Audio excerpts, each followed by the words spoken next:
Hello, my name is Lindsay Wargo, and I'm going to be addressing the class's first question regarding how educational psychology and school psychology are similar and how they're different. So, although educational psychology and school psychology are closely related and work hand in hand, the two disciplines are not synonymous. Educational psychology is defined as the branch of psychology that studies human learning and is concerned with teaching and learning methods, cognitive development, and aptitude assessment. During the late 1800s, psychologists began to slowly form a discipline-based group, and by 1886, educational psychology classes were being offered. Although there are many influential people who helped shape educational psychology, Edward Thorndike is the one who founded educational psychology as a separate discipline. Thorndike began advising teachers to choose scientifically based instructional practices and began conducting teacher trainings. In 1921, he published a 3-volume set which served as the announcement of the beginning of educational psychology as a scientific discipline. Thorndike argued that psychology was the answer to many of the educational problems that were present at the time. He also believed that psychology could positively contribute to teaching.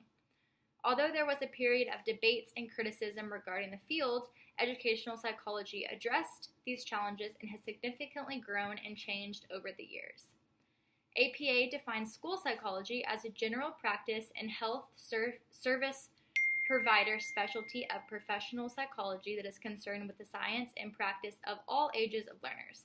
The website goes on to say that education and training of school psychologists prepares them to provide a wide range of psychological diagnosis, assessment, interventions, prevention, health promotion, program development, and evaluation services.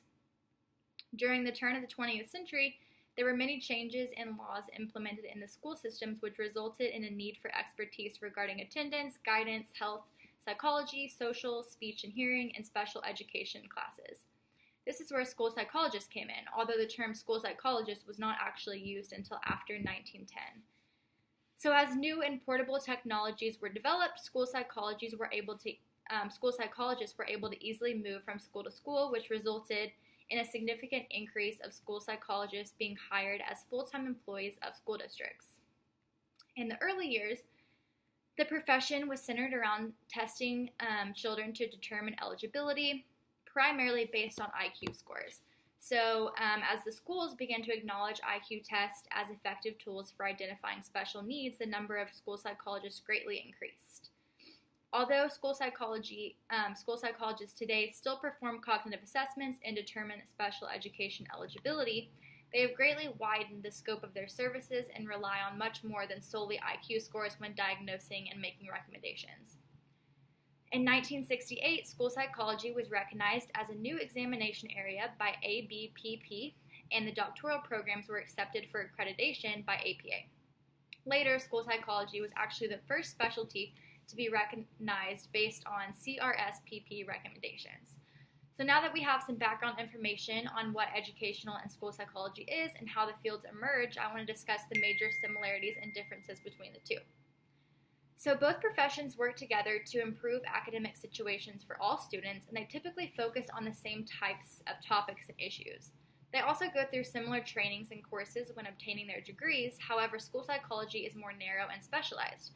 Educational psychology is a broader field, and a person who chooses an educational psychology program may or may not plan to specialize in school psychology.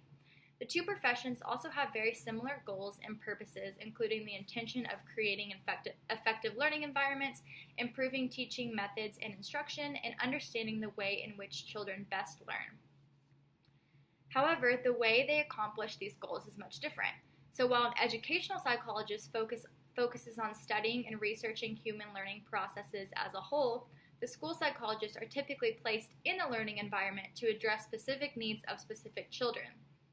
The two work hand in hand in the way that school psychologists have the opportunity to take what educational psychologists learn through research and directly implement those findings and strategies into the school systems.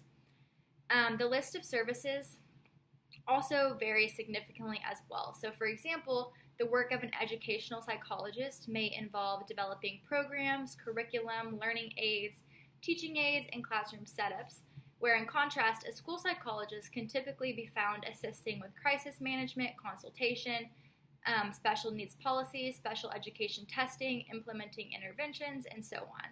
Both fields have faced a number of criticisms and challenges along the way, but in retrospect, the two professions have greatly expanded and improved with time. So after researching both of the topics, I believe that these are the most important similarities and differences. Thank you for listening.